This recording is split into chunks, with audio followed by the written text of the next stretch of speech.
Se o Brasil consegue mudar essa imagem. Vamos tentar mudar, sim. Bom, vamos falar de política agora, candidato. Muito importante isso agora.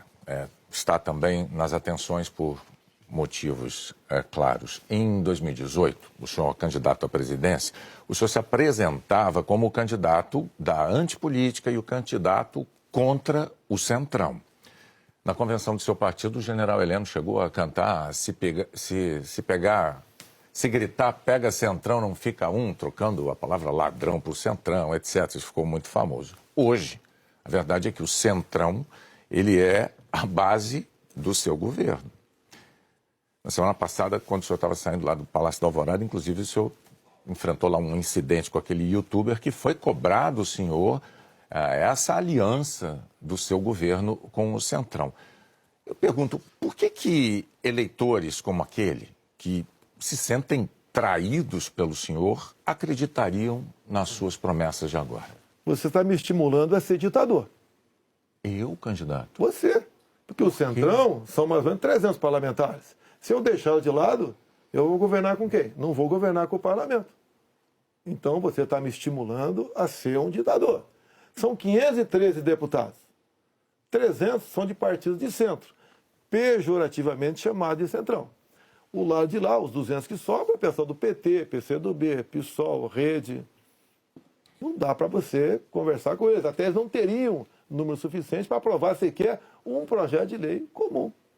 Então, os partidos de centro fazem parte, grande parte, da base do governo para que nós possamos avançar em reformas. Como temos avançado em muitas coisas. Como, por exemplo, através do Centrão, nós conseguimos o Auxílio Brasil de R$600 para 20 milhões de famílias.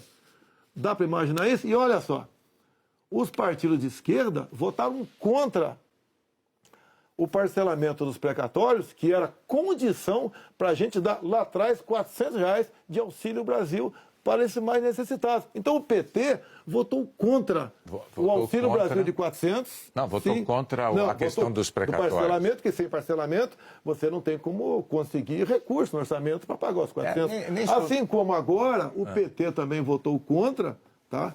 Ou melhor, discursou contra os R$600 e votou favorável. A questão política dele. Assim como a questão de poucos meses, para diminuir o preço da gasolina no Brasil, todos os senadores do PT votaram contra a redução de semestre no Senado. Agora vamos lá, candidato. Agora, como é que eu vou trabalhar com o parlamento sem os partidos de centro? Mas a questão... O senhor disse que eu estou estimulando o senhor a ser ditador. Está estimulando, sim. Por favor, candidato. Não, longe de mim, não. Eu não estimulei nada. É que a questão é a seguinte. Em 2018, o senhor chegou a dizer, até com propriedade, que governos anteriores tinham feito alianças com o Centrão. Mas o senhor disse criticamente que esses governos anteriores tinham feito nomeações com interesse político partidário e que isso tinha tudo para dar errado. O senhor chegou até a concluir assim, por isso eu não integro o Centrão. Mas recentemente, há dias, o senhor, com muita naturalidade, disse assim, eu sempre fui do Centrão, eu vim do Centrão. Aí eu tenho que perguntar ao candidato, em nome da clareza para os eleitores, em qual dessas duas afirmações o eleitor deve acreditar? O senhor sempre foi do Centrão? Ou o senhor, como disse em 2018, diz, eu nunca fui do Centrão por esse motivo? No meu tempo não era Centrão, não existia Centrão. Como assim? No meu tempo, esses partidos que eu já integrei, não eram tidos como partido central. Agora, o importante, Boni, o importante. Nós estamos num governo sem corrupção. Eu indiquei ministros pelo critério técnico. Eu não aceitei pressões de lugar nenhum para escalar ministros. Qual governo teria o ministro padrão Tarcísio de Freitas na infraestrutura? Padrão Marcos Pontes na ciência e tecnologia? Padrão a Tereza Cristina na agricultura. Padrão Gilson Machado no turismo, uma pessoa desconhecida até chegar no meu governo. Padrão Onic Lorenzoni, que eu considero como um coringa meu. Padrão Braga Neto, que esteve na defesa. Ou seja, padrão Salles, uma pessoa excepcional. Padrão atualmente, ministro Juca, do Meio Ambiente. Então essas pessoas que deram um impulsionamento ao governo. Estamos governando com competência e sem corrupção, porque não tem indicação então, política para esse ministério. Vários ministros, então, aproveitando a deixa, eu vou falar de um tema importantíssimo para o futuro do Brasil, que é a educação. No seu governo, o senhor indicou 5 ministros diferentes. Um deles caiu justamente por um escândalo de ter beneficiado pastores com dinheiro da educação e diz que foi a seu pedido no caso de um dos pastores. Qual é a dificuldade de escolher um bom ministro da educação? Por muitas vezes, depois que a pessoa chega, a gente vê que ela não leva jeito para aquilo. Não foi só da educação. Ele teve acusação. Ele teve morte de prisão. Ele foi preso, inclusive. Agora, conseguiu o habeas corpus logo em seguida. Agora, fiquei sabendo depois, né, que o Ministério Público do DF foi contra a prisão dele. Agora, veja só... Foi contra a prisão dele. Por quê? Não tinha nada contra ele. Se tiver hoje em dia, é outra história. Até aquele momento não tinha nada. A questão de ter 2 pastores, um que está no gabinete dele, qual é o problema? Agora, se ele faz besteira, se essa pessoa... Agora, nós começamos a investigar o caso dos pastores. Não foi a Polícia Federal. Nós começamos a investigar com a CGU. Agora, só na área da educação, o primeiro-ministro escolhido pelo senhor caiu depois de 3 meses por causa de um escândalo, pediu que professores gravassem slogans de campanha seu. O segundo ministro praticamente fugiu do Brasil depois de ter insultado ministros do Supremo. O terceiro ministro nem chegou a assumir porque maquiou o próprio currículo. O quarto ministro envolvido num escândalo de corrupção. Quais são os critérios que o senhor usa para escolher um ministro de uma área tão vital para o futuro do país? As pessoas se revelam quando chegam. Atualmente, eu tenho um excelente ministro da Educação.